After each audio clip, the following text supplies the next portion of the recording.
Ma'am, pwede ba may tattoo tsaka may height limit po ba? Sabi niya, bakit kami lipat ng lipat? So, pwede po bang mag-cross country dyan to Canada? Hi guys! Welcome back sa ating channel, and for today's vlog, magkakaroon tayo na ulit ng Q&A. Sorry kung late na po ito, So, para dun sa mga questions ninyo na nilagay sa comment box sa ating YouTube account, so babasahin ko na sila ngayon, at the same time, mag-shoutout na rin tayo ng mga nag-comment.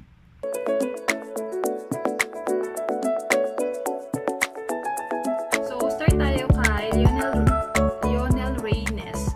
Hello po Miss J, ano pong work ng IDL engineer dyan sa HYEC? Mag-a-apply po kasi ako. For requirements pa lang, di pa nagte-text if kailan magre-report at medical. So yung mga engineer naman dito, hindi ko alam kung anong ginagawa nila kasi iba naman kami, hindi naman kasi ako engineer, pero more on related sa mga machines, yung nagre-repair ng machines, nasi-set up, mga ganon. So, don't worry kasi may training naman pagdating nyo dito. So, ilang days din yun or weeks yung training bago kayo isa lang. Kung mapapansin nyo guys na mamalat yung mukha ko kasi may ginagamit ako ngayong pang malat ng mukha, gagawa ko na lang ng review ha. At saka guys, please subscribe Inay Dance Vlog.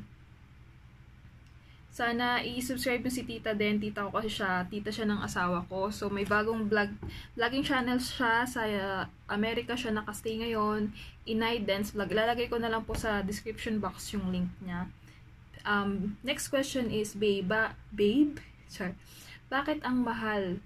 Baka dahil China Airlines lang pag-uwi ko. Eva Airlines 5K lang sa NT.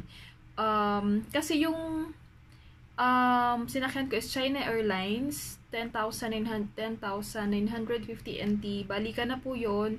And then may insurance kasi yun. And then ang nagbubook kasi ng ticket is yung aming broker. So hindi kami allowed mag-book. So kung mahal siya, wala na kami magagawa kasi sila talaga yung allowed mag-book ng aming tickets. So balikan naman siya. Tapos kasama na rin yung sundot hatid sa airport. So yun po. Yun talaga yung presyo namin dito sa aming dorm. Fem Soriano, meron din siyang YouTube channel, pakisubscribe po. Sabi niya, bakit kami lipat ng lipat? So yun na nga guys, dahil iba yung branch namin, talaga nagko-commute kami, or hindi nagko-commute, nagtatranspo kami, papasok at pauwi ng dorm, kami na lang yung nililipat lagi. Kasi yung isang branch ng aming company is malapit dun sa dorm. So yung mga taga ron, na doon na nag-work, hindi na sila nililipat. Nilipat-lipat kasi kami, hindi kasi nila siguro masyadong natansya yung dami ng mga rarating. Akala nila kasya na dun sa dorm na yon. So, nung nalaman nila na marami pang darating, may Vietnamese, may Pilipino, yun, naglipat na naman. So, sinabi na namin yun sa meeting na please, pakipag-isipan naman bago kami palipat-lipatin dahil ang hirap pong maglipat ng gamit. So, nag-sorry naman, nag-apologize naman yung HR, wala naman kayo magagawa kundi sumunod. Yun po, Mark Peter Punsalan. Huy, meron siyang channel. Ang gaganda ng mga video ni Mark Peter. Sana i-subscribe nyo siya. Ilalagay ko na rin yung link niya sa baba. Ang ganda ng mga kuha niya sa aerial shot niya na gamit niya ata ng drone, bongga. Mike Mons. Hello po. May YouTube channel din po siya. Janica Grabiel. Pwede po bang mag-cross country dyan to Canada? Meron pong mga nakakaalis. Hindi ko lang alam kung dito pa yung agency ng Canada. Ang marami ngayon, or agency ngayon na meron cross country is Poland. Ang alam ko sa Taipei yung kanilang agency, Miss Janica. Emily Cuyos, thank you so much. Condolence daw. Thank you sa lahat na nakikiramay doon sa aking isang vlog about nung umuwi ako. Marami pong salamat. Boss Baula 32, Nankan ata yan. Sa Tofen yung may ukay-ukay vlog ko. Sa Tofen lang po yun. Royman Kabatuan, ma'am, pwede ba may tattoo tsaka may height limit po ba?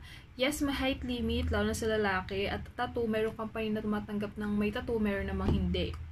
Teodoro Pahimnayan, Ate Jane, yung subscriber mo ako sa YouTube. Ano po ang work nyo sa Taiwan? At good agency ba yung siguro question agency, at magkano po ang replacement fee?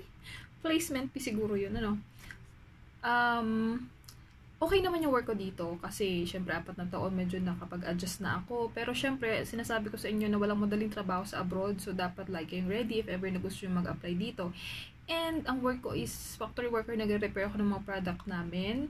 okay naman yung iQuest na agency, nire-recommend naman sa inyo yun kasi legit naman siya. And yung placement fee guys, again, iba-iba siya bawat company ang sinisingil. 50,000 up siguro yung paghandaan nyo about sa agency. Nora Mariano, CHS87, hello sis. May vlogging channel din siya guys, please to subscribe. From Tainan. Remark Lumanog, hello po, thank you so much. Mami Iranso, yung taga-Chaong Quezon, andito daw yung anak niya sa Taiwan. Thank you, Mami. Jacqueline Hong, may YouTube channel din po siya. Yes, sis, pagod na sa paglilipat. Lindsay TV, thank you so much, sis. May YouTube channel din siya, guys. Please subscribe. Billy Ho, sa akin 2014 ako umuwi. Yun, sinishare nila guys yung mga experience nila nung nawalan din sila ng mahal sa buhay dun sa vlog ko na yun. So, sobrang na-appreciate ko yung pag-share ninyo at pakikiramay ninyo. Napakahirap talaga umuwi ng ganong sitwasyon na may mawawala sa mahal mo. Hindi siya as in mawawala agad sa puso mo, yung sakit. Parang habang tumatagal, lalo mo pang na-realize na wala na pala yung tao. Lalo na ngayon na graduation, syempre yung mga anak niya moving up na. So, yun, basta yun. Salamat. I am Jan. Hi my friend, thank you. Congrats pala kay Rian at kay Gian. Sobrang gagaling. Dami nilang medals and ribbon. Sana tuloy-tuloy lang yung pag-aaral yun ng mabuti kasi matutuwa si Mami. And sa aking kapatid si Baby Megan, ang dami niya ding ribbon. Thank you, Bebe. Ang dami niyang may award siya. Congratulations. I am learning Dutch. Yan, meron din po siyang YouTube channel. Paki-subscribe. Kaping Barako, hello po. Albert Tapang. Pagka na maglaba ng kortina, matik na lilipat naman kayo. Ang bad mo. Uy, naglaba ko ng kortina na lumipat kami dito. Thank you, Albert Tapang. Joby Maglahos, hello sis. Plan ko dyan mag-work sa Taiwan. But nasa HK ang aking destiny nakiakap. Meron din siyang YouTube channel, Joby Maglahos. Nasa Hong Kong siya kasi doon daw yung kanyang destiny. Rizzy Brabanti OFW Vlogs. Ayan, meron din siyang channel. Inday Garnet, hello po. Mac Gilbert Sulweta. Tanong ko lang po, meron pong minor asthma ako. Okay lang makapag-factory worker dyan sa Taiwan. Salamat pa pasagot. God bless. Yung asthma, kung minor asthma lang naman at alam mo naman sa sarili mo na kaya mo magtrabaho, sige, siguro makakalusot naman yun kasi hindi naman tinetest yun. Pero pinagbubuhat lang naman kasi yun ng mabigat sa screening pag minsan. So, kung kaya mo naman at naipasa mo yung screening, okay lang naman yun. Yung asthma, basta alam mo sa sarili mo na pwede ka magbuhat ng mabigat or magtrabaho ng mabigat kasi hindi mo naman masasabi kung ano magiging trabaho mo dito sa Taiwan pagbalik mo, diba? Or pagdating mo dito. So, yun. Nasa sa'yo naman, sir, dapat i-make sure mo rin na hindi mo i-risk yung health mo para lang makapag-work dito sa ibang bansa. Peter Chris Navaira, thank you so much for watching. Ate Joy Isulan, thank you. Tito Chris Cuervo, hello po. Elimi, ayan, hello po. Bakit kami lilipat? Nasagot ko na. Ashley Altes, taga Lucena rin daw siya. Ayan, salamat Ashley, taga Lucena, kababayan ko. Kasi paras daw kami ng todo magsalita. Janice Adorna, thank you po. Master Sancho. Johanna Diaz, hello bebe. Smaglos Kono, thank you so much. Blessy Armero, thank you. King Jade Mendoza, san po sa Taiwan, Miauli po. Jessica, hello, shout out. Joseph Quarisma, hello po. So ang alam ko, meron pa akong sa shout out sa Facebook account. Search ko lang guys, Joseph Quaresma. Nagbabayad ba kayo ulit ng ARC pag nagpalit ng address? Kasi kami kakalipat lang din namin ng dorm, wala pa sa amin ng ARC namin. So guys, if ever na mag-change lang kami ng address, so every time na maglilipat kami ng dorm, change kasi yun, kasi yung mismong dorm yung nasa address namin. So, hindi na kami doon nagbabayad kapag change lang ng address. Kapag renewal lang kami nagbabayad. So, yun nga, sila lang din yung nagpapa-change ng address. Kaya, konti lang ba, 2 months lang sa amin yung ARC, kukunin na naman after a month, ibabalik sa amin. So, yun lang yung kasi kinukuha nila yung ARC namin. So, guys, yung ARC is Alien Resident Card dito ng mga OFW na legal na nagtatrabaho dito sa Taiwan. So, napaka-importante nun. Kaya, dapat yung address mo tama din. Kaya, if ever na lumilipat kami ng dorm, pinapalitan yung address nun, and then wala pong bayad yun. Ryan Sanchez, hello po.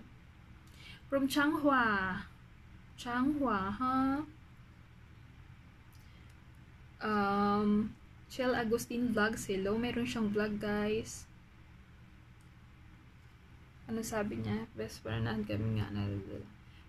Jerry Cortado, hello po. Ano work po sa Taiwan? Factory worker po sa electronics company. KYEC yung company ko. Lizelle Belotentindos, Reiko Villasenor. Hi, Karen Mendoza, thank you so much. Sabi niya, pasok pa rin ba dyan ang work kahit high school graduate at kahit medyo barok mag-English? Okay lang naman yung high school graduate. May mga agency naman na nag-a-accept ng high school graduate. And then kung English naman, kahit basic English lang kasi barok din naman ang mga Taiwanese sa English, guys. Huwag kayong matakot. Daibi, hello, meron din siya YouTube channel. Mark Dominguez, ilang taon ka nag-type? So yun guys, naubos na yung ating memory ng ating cellphone. Kasi sira yung camera ko ngayon guys. Tapos meron akong kagat. Ayun, buti hindi na siya red. Nilalagyan ko ng gamot. Kagat ng lamok yan guys. Mark Dominguez, sabi niya ilang taon ako nag-Taiwan. Magto 25 years old ako nun guys, nag-Taiwan ako. At ngayon 29 na po ako. Marivic Mayo, thank you so much for watching. Mark Fermato, hello po. Heroid Bench, Ron Hudas, hello. Jovensky Vlogs, meron po siyang vlog. Funman, hello. Pinay sa Taiwan, may vlog din po siya. Salamat. Steves and Tess Vlogs. Kira Sainab, hello po. Okay guys, so mag-shoutout naman ako sa ating Facebook account. Mga nag-message sa akin sa Messenger. Salamat sa mga comments ninyo at saka message niyo, sobrang sweet. At nakaka-uplift ng aking spirit sa pagbablog at sa pag-e-edit na nakaka-motivate guys.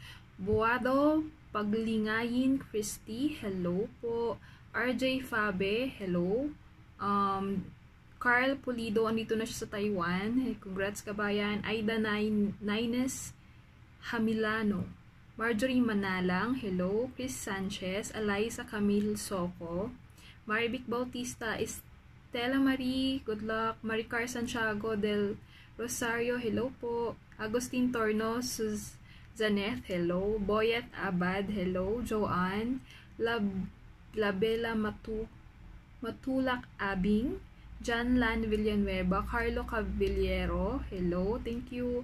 Reese Boods, Charmay E. Lozada, hello, thank you so much pa na Charmay. Gar Magzilom, hello po.